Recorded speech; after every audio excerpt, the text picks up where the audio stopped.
some people may have left the PDP. Others are saying put. In fact, they want to benefit from it and rebuild it. One of them is a former presidential candidate and also one of the very first vice spokesperson of the People's Democratic Party in its inception, a former governorship candidate in Kwara State, Mr. Gbenga. Mr.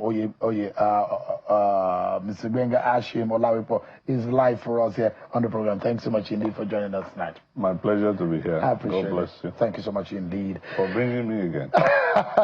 It was an exciting one. You had a very strong stance about this government at the time. You thought that the economy was in shambles. It's really horrible. Huh? Oh, you still hold that view? Look. Up until now. Even with the changes that we have seen. The GDP of Nigeria today is between 220 billion to 230 billion by IMF World Bank Outlook. 20 years ago, under Obasanjo, Nigeria's GDP, when it was finishing in 2007, was 268 billion, bigger than now, 20 years after. This disaster happened under APC. But when Jonathan handed over power, Nigeria's GDP had grown to 574 billion. And we were the largest economy in Africa. Today we are probably fourth or fifth, or whatever the numbers are. What has happened in 10 years of APC government to the economy is a disaster. Tragic. We need now to grow double digits. Not 1%, 2%, 3%. Double-digit growth to achieve the level we were but about 10 years ago. The IMF is very optimistic about the growth. The World Bank IMF is needs to be political about optimism. They were not as optimistic in the last 2 years about. They were, in fact, a year plus ago, they were not as optimistic. I'm talking about where we are. The real growth of the Nigerian GDP surpassed the speculation and the now, you see, when the proposition of the IMF when and the you World Bank get below the bottom, then you talk about 2%, 3% growth. It's like saying, I had 5 cars before, but 3 years ago I had none. And this year I bought 1. So I am growing. You are not growing. Really? You have not grown till the point where you were some years ago. So this growth numbers being bandied and all that does not make any sense. It's just simple propaganda. What do you mean? I mean, the point is, all the indices that we see, the GDP growth, the inflation crash numbers that are crashing gradually, and we've seen the Naira steady. We've also seen that the Naira is the FX market seems to have been. The Naira is gaining against the dollar. The Naira is overdevalued. Overdevalued? Yeah. The actual value of the Naira is what we have seen. No, We've seen a very fake. Under Buhari, we closed around 700 Naira to a dollar. Yeah. Then there was subsidy. That means we were spending money to subsidize petrol. Now there is no subsidy. Secondly, now you have Dangote refinery producing substantial local production. All right? That means ordinarily you should have some savings. Under Buhari, daily oil production was about 900,000 barrels per day. Today, oil production is double, 1.8. So, economy is about demand and supply. So, Nigeria has more receipts of dollars today and spending less dollars today to import petroleum products. Then why should the value of the Naira to a dollar be almost half of what it was under Buhari? It shows that there's something funny. This is voodoo economy. So there is a reduction. Voodoo. This is voodoo. There is a reduction on the pressure on importation of petroleum so products. You need there is an money increase. For FX, yeah. There is an increase, double. You now have double receipt in your daily oil production. Yet your naira is now about 100% devalued to under Buhari. This is voodoo. This is not economics. Mr. Olawepo, don't forget that the past government had, in fact, future production. The APC government. The past government was an APC. But this government said that they met an economic mess, and they are willing to clear it. And the president in power says his area of expertise is the economy. And you know that the vice president is also a former banker. They said they've got it. They said there's a need for reforms. Nigerians will feel the pain, but in the end, the gains will come. Don't you believe in the aftermath of a strong reform? This story since we started removing subsidy on petroleum prices under the military. And interestingly, we even saw real results, because when they removed subsidy before, they would put the money in some concrete projects, like PTF was managing the differential under Abacha, and you could see the roads, you could see the hospitals, you could see where the money was going. Now, the tragedy of this removal is that 10 trillion naira has been taken off the pocket of poor Nigerians.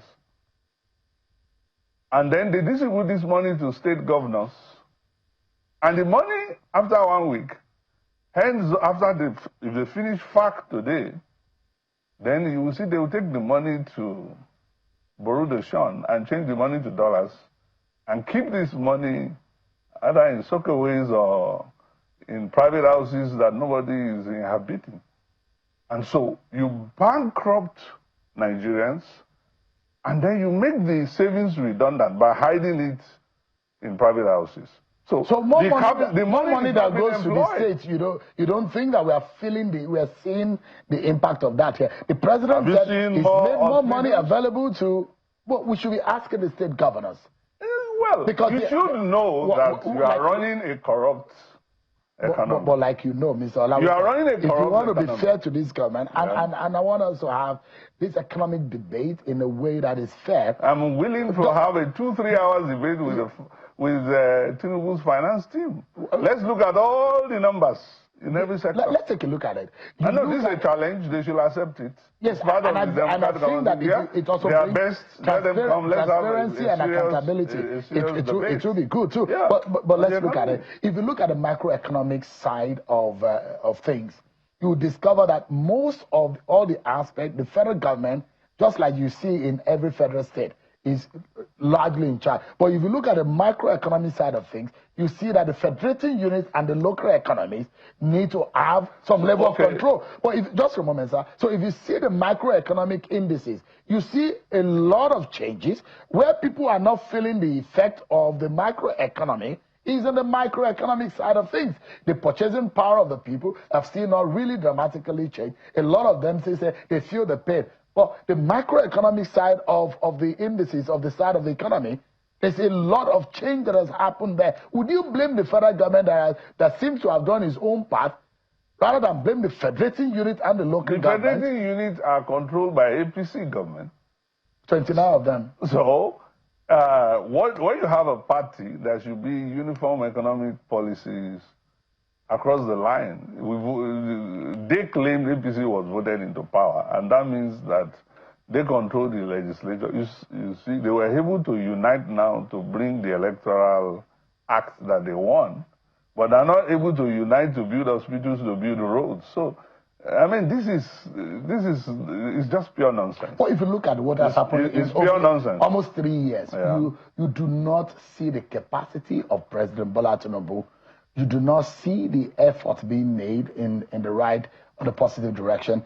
You do not seem to see any gravitation in FDI. You do not see anything in gravitation in bringing more interest in the economy and the trade and commerce of this country. The deal signed in Turkey, the deal signed GDP number does not show that. The GDP shows that this economy is 50% of what it was 10 years ago. So it doesn't show it. Now, the Great Depression in the U.S. in 1929, the Great Economic Depression, was 10% decline in GDP, 10% decline in GDP. So what you have now is a disaster of monumental proportion. So the GDP number does not show the growth. Nigeria needs double-digit growth to exit this terrible economic calamity. Do you see that? And we presented a plan. They don't have the capacity to do it. I presented a plan that people believe that with his capacity in Lagos, over time, even if given more time, can be able to perform the magic. I don't want to reduce this. Let's make use of this precious time we have, and don't reduce this thing to pedestrian talk, joining issues with people. Because leadership, leadership is also about capacity, pattern, trend, history, records. So if you look at the record of whom you have given your life to as a people to lead you, what was the record? Would you say? What was the record in Lagos? You had a 2-3-4 kilometer road, okay, from Lekki crossing, maybe about less than 1 kilometer bridge. What was that record? Babangida, for God's sake, as a military administrator in Lagos, built Third Mainland Bridge. You know how many kilometers Third Mainland Bridge is? So if you say President Tinubu just built a road of 3 kilometers and put a toll on it, built Lagos, then what do you say about a man that built a whole third? Can you imagine Lagos without a Third Mainland Bridge?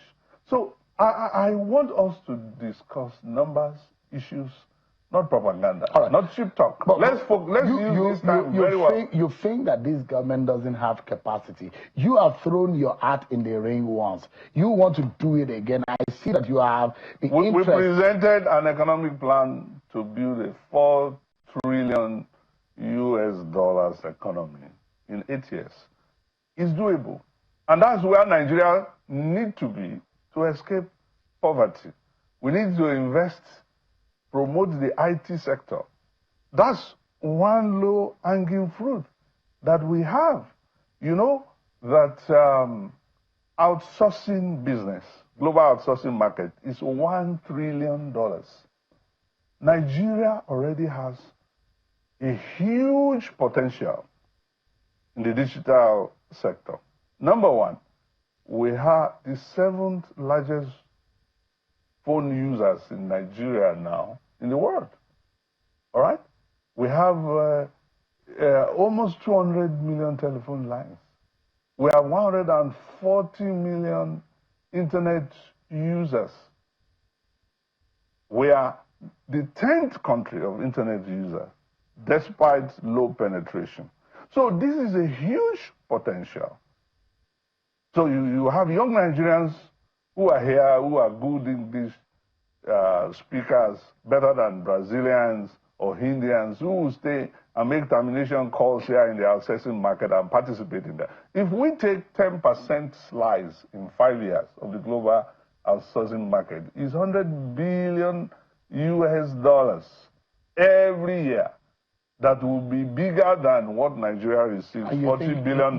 You think you have the capacity to do We already have what it takes. You are a businessman. You're a businessman, Mr. Olawepo. Yeah. And those who believe that, private business is not like government business. You need people who have business background to rescue the economy. Not parasites who have lived their lives on the treasury. Either as governors, minister, X this, X that, and all that. For years, all they know how to do is to plan for the next election, but they don't know how to plan for the jobs. They don't know how to build the economy. But Mr. Olawepo, this is the real issue. But you are of the PDP. Yes. The difference between me and some of them is that I've been in politics probably longer than most of them. But I have not been an office occupier, seeking in the office and not doing any other job rather than living on government. That's the difference. You are of the PDP, Mr. Olawepo, and you and your friends are not even able to pull your party together. How can Nigerians trust you? Your party is in shambles. It's in a disgrace, in a disaster. You know, how do you want Nigerians to trust? The PDP and other parties were sponsored externally. It's not just a PDP problem. You had that problem in Labour Party. You had that problem in all the parties except the APC. And the APC was sponsoring that problem. So when I threw my hat into the ring and I said, gentlemen, I'm going to show some leadership here. And I've been talking to all the sides. We have to get out of court and have an out-of-court settlement. And we're making a lot of progress on that direction. Now, the PDP made some significant gain in the past 1 week after the Ibadan judgment. Now, at least you have a faction that has now been recognized. So that faction can sign letters to INEC and nominate candidates. Previously, there was no faction recognized. So what we need now to do is to make what they are proposing to be a unity convention. So it's not going to be a convention of one faction or the other. And it's the job of all of us to try and put everybody together. Have you spoken with the like of Governor Bala Mohammed, Governor Sheyi Makinde? I've spoken with Turaki. I've been speaking with Abdurrahman, and we're still going to speak more. I'm meeting some critical stakeholders. Some we have been speaking offline, and I am not banding their names or putting them in the, in the media. But I believe that the PDP has a chance to really regain its capacity. And it's very important for the survival of our democracy that we have a viable opposition. And there is no better party in Nigeria that has the spread of the PDP.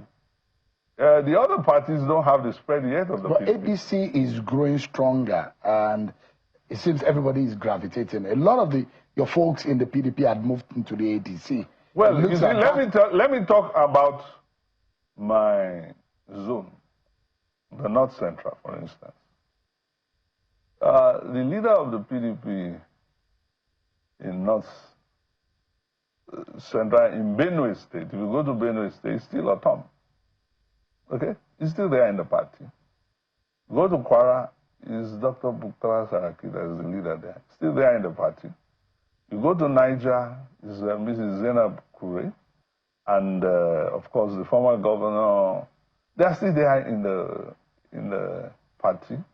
You come to Nasarawa, PDP did very well. Presented a young man that was a fine candidate in the last governorship election, David. He's still there in the party.